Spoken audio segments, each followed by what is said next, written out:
Bom dia, boa parte. Boa parte. Bom dia, boa tarde, boa noite. Jesus Cristo, bora lá, gente. E olha que eu já tô com café aqui, né? O copo tá cheio, inclusive. Vamos começar a noite de hoje com a melhor liga Pokémon de todas. Bom, a Liga de Unova marcante. Pera, cortou uma palavra. Dentre as ligas Ok. Pokémon, a Liga de Unova é marcante por ser a primeira que começou uma nova forma de combate do fim dos jogos de Pokémon, sendo a primeira a ter um desafio que funciona em qualquer ordem.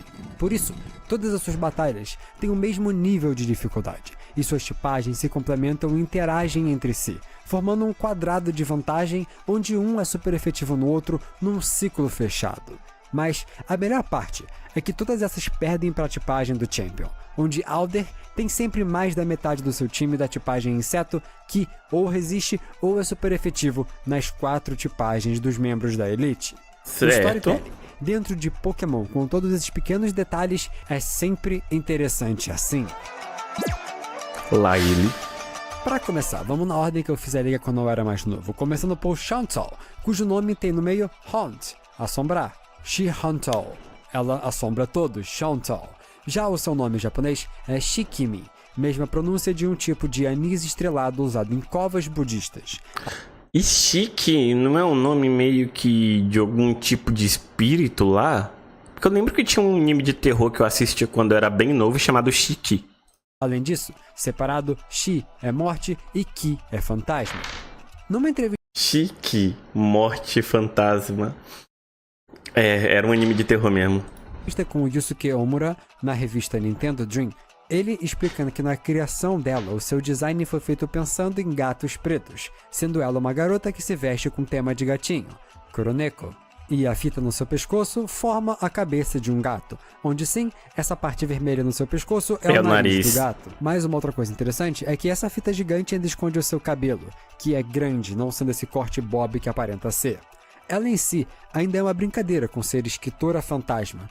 É basicamente a pessoa que escreve para uma outra pessoa. Um exemplo são as alegações ao Drake de não escrever suas próprias músicas, e sim ter um escritor fantasma que faz isso para ele. No YouTube, por exemplo, seriam os roteiristas que escrevem até mesmo as opiniões que as pessoas falam nos seus vídeos.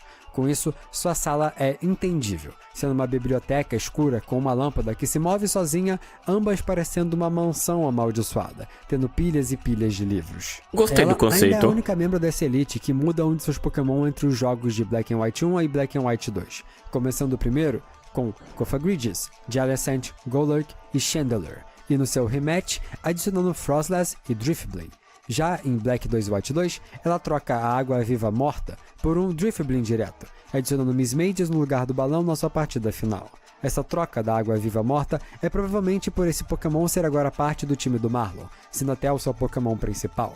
Ela usa vários Pokémon fantasmas, mas um tema geral desses são as maldições e locais amaldiçoados ao qual eles pertencem, mas não exclusivamente a isso. Marshall. A seguir nós temos Marshall. Vai ser alguma coisa. Ele é treinador de pedra, porque tipo, harsh, que é duro. O nome é esse que tem uma pronúncia igual a Martial Arts, artes marciais. É de luta. Marshall de arte marcial. Combinando com o tema da sua tipagem de lutador. Já o seu nome em japonês, Renbu, é homófona de prática de artes marciais em japonês. Na mesma entrevista à Nintendo Dream, o designer comentou sobre como o tema do membro da Elite aqui é visualmente inspirado em um lutador de rua, tema que pode ser visto em sua tipagem, mas também em tigres, essa que nós vemos muito mais no seu visual, tendo laranja em mais da metade das suas roupas, e pela sua pose, do tigre, na sua arte principal. O interessante é como originalmente ele teria um boné e um capuz, complementando esse seu design de rua, mas essas partes mudaram, já que provavelmente associaram ele mais obrigado ao pelo seu script do que aos seus resumo. reais Pokémon do tipo Boa lutador. noite. A sua Boa sala noite. fala mais sobre esse tema de luta, sendo um ringue gigante em meio a uma academia de exercícios, ou até mesmo um ringue no meio de um estádio de show de brigas, com todas as luzes focadas nele, o espetáculo dessa briga.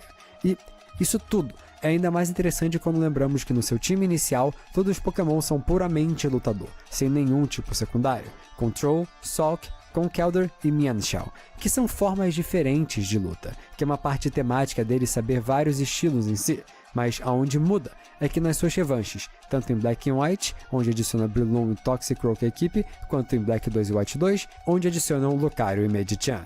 Na primeira temática, nós temos 2 Pokémon, um sapo e um cogumelo, com um tema pantanoso de como eles são adicionados. E depois nos jogos sequência com 2 Pokémon conectados à mente e à alma, formando assim 2 temas diferentes de adições à sua equipe, ao seu repertório de luta. Greensley. Já a Greensley tem alguns temas interessantes, mas vamos começar com o seu nome. Em inglês, Greensley tem várias coisas homófonas que podem ajudar a entender o seu nome, podendo derivar de green, sinistro, grimace, careta, além de sly, que é astuto, furtivo, temas que combinam com o tipo sombrio, que originalmente no japonês significa o tipo do mal. E falando em japonês, o seu nome é Gima, com o ma no nome dele sendo algo referente a demônio, uma má influência. Giman sendo enganar, o verbo, além de que o seu nome tá no meio do bicho-papão em japonês. Bugman. Mas, por último, na já mencionada entrevista do designer, Greensley é dito ter inspiração do seu design de vampiros, principalmente Drácula, explicando esse seu cabelo e as suas roupas. Adorei. Greensley é dito ter inspiração do seu design de vampiros. Adorei que o único vampiro que ele colocou como referência real foi esse.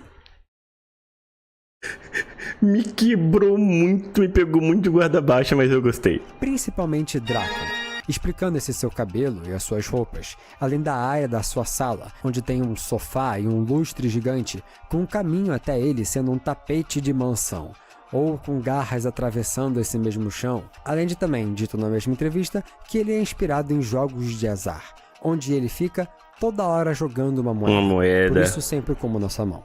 Com isso, o esquema de cores tanto dele quanto da sala fazem sentido, sendo vermelho e preto, as cores não só dos naipes das cartas, mas também da roleta, que você vê em cassinos. E o verde da mesa, né? O tema de ser dono do tigrinho, sendo do tipo sombrio, já explica o seu time.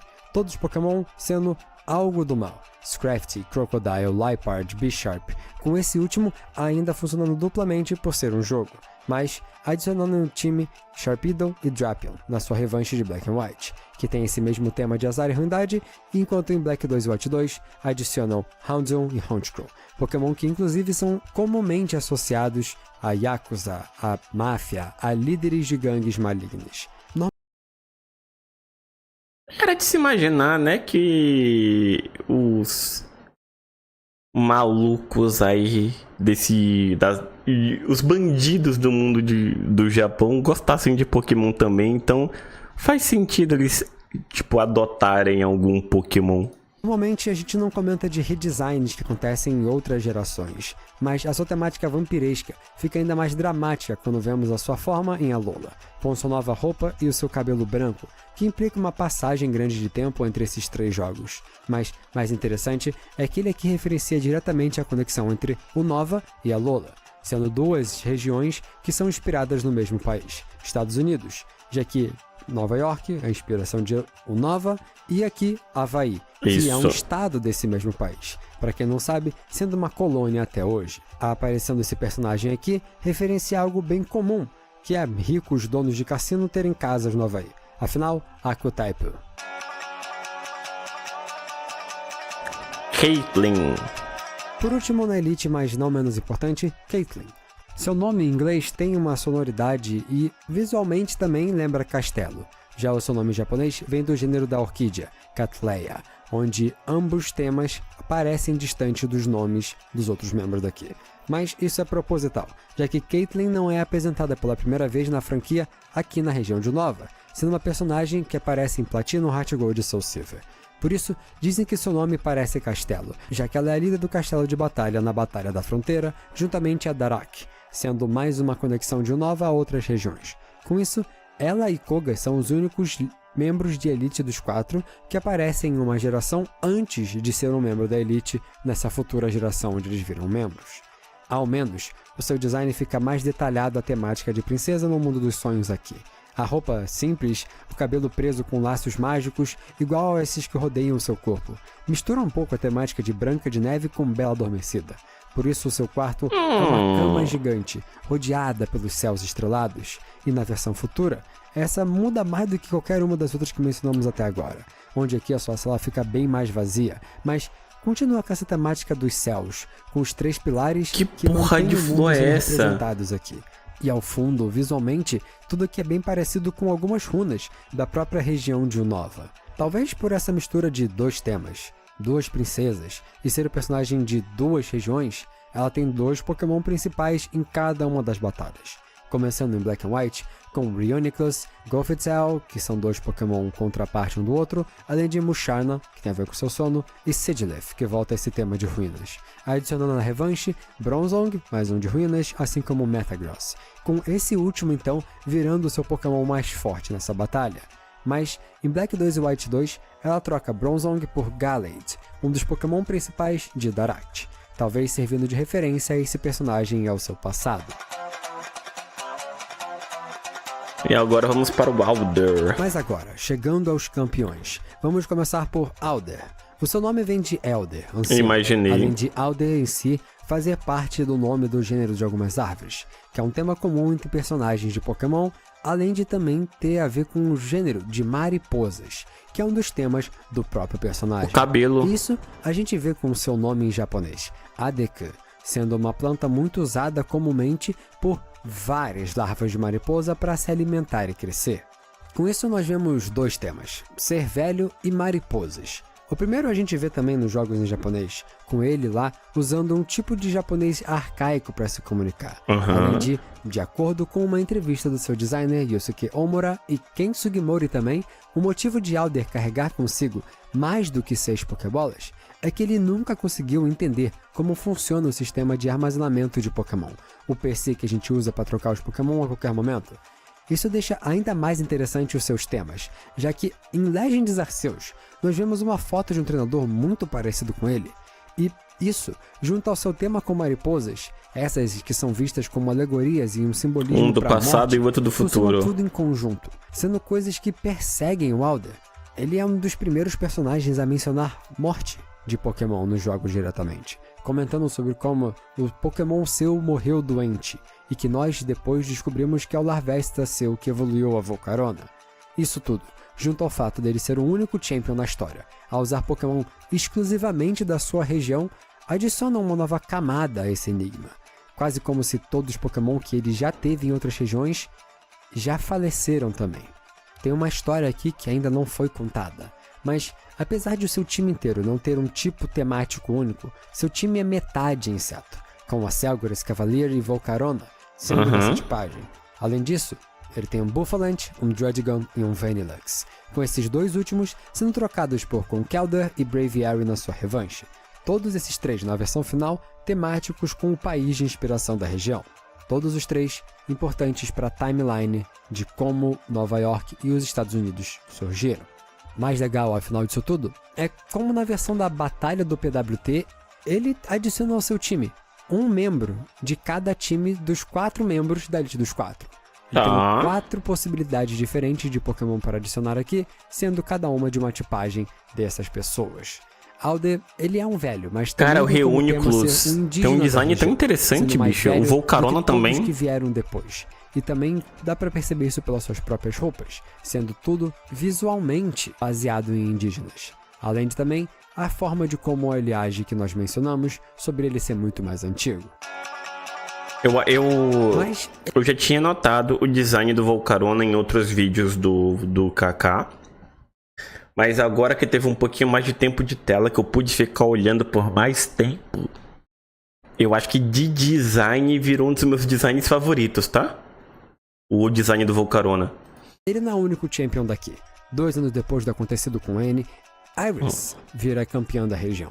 O seu nome em inglês é o mesmo do seu nome em japonês, sendo a primeira champion a ser assim.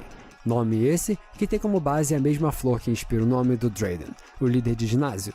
Esse que ela considera como seu avô, mesmo não tendo nenhuma relação sanguínea. A intitulada Ryu no Kokoro o Shiru Musume, é a garota que conhece o coração dos dragões. Ela, quando líder de ginásio, tinha um time com Fracture, Haxorus e Druddigon, trocando o único que ainda não evoluiu por um Hydreigon na versão final, quando Champion, completando com 3 dragões. Mas então, adicionando Archeops, Aggron e Lapras nessa sua versão final. A princesa não usa só dragões, mas esses 3 são Pokémon que têm temáticas parecidas com a ancestralidade de certos dragões, dinossauros e coisas próximas. Justo. O seu visual continua o tema de morte com Alder, sendo aqui o renascer e crescer. Não só com a Iris sendo o mais jovem assumindo o posto de campeã, mas ela usando um Hagoromo no seu design, um cachecol usado por deuses, sendo o atingir a iluminação divina após o que aconteceu antes. A sua sala referencia o topo de uma pirâmide, com os 4 cantos sendo cada membro da elite, que também são representados ao fundo da sua sala pelos 4 círculos que giram em torno do topo da pirâmide, do centro do universo, do centro sendo o símbolo da campeã. Enquanto o Alder é o campeão mais velho, a Iris é a campeã mais nova. Obrigado pelo detalhe, Metistra. Véi, gostei dessa dinâmica, tá? Agora eu tô triste de não ter notado que o Marshall seria de artes marciais. Eu tô puto comigo mesmo até agora. Tava muito na cara. E eu não peguei de primeira.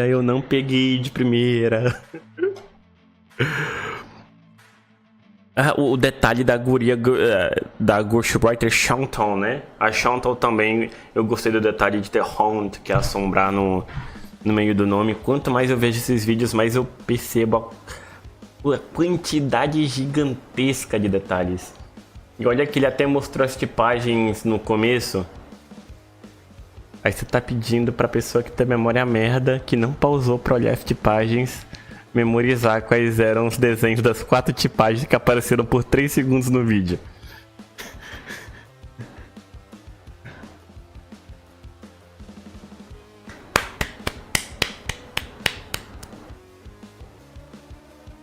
Não adianta só eu ver o negócio pra pra ficar preso na minha mente a informação. Eu tenho que ouvir ou ler a informação.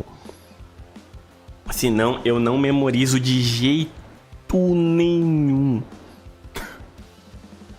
Eu só... eu tenho que ouvir, ler ou escrever. Só de olhar, eu não tenho memória fotográfica. De olhar, memorizar imagens.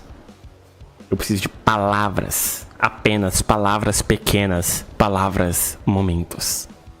Quem pegou a referência aí pegou. Enfim. Vamos mudar de assunto.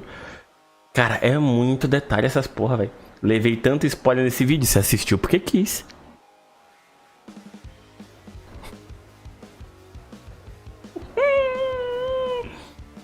Você assistiu porque quis.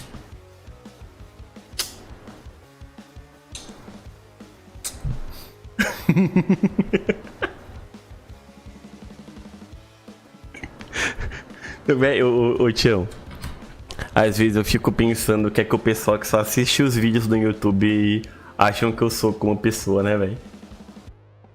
Que às vezes no meio dos reacts eu dou uma patada em alguém do chat só de graça, pela pura zoeira. Vocês da live sabem que é zoeira, mas aí a pessoa vai ver o vídeo no YouTube sem só o corte, tá ligado? E não sabe que, literalmente todo mundo se zoa nessa live. Eu zoo vocês, vocês me zoam. Aqui é como se fosse todo mundo num barzinho batendo papo. Ou seja, tá todo mundo falando asneira um pro outro o tempo todo. Sem dó nem piedade. Se te assistem até hoje, rapaziada, só aceitou. Ai, cara. Enfim, gente, vocês do YouTube, obrigado pela companhia. Até a próxima. E eu fui, tchau.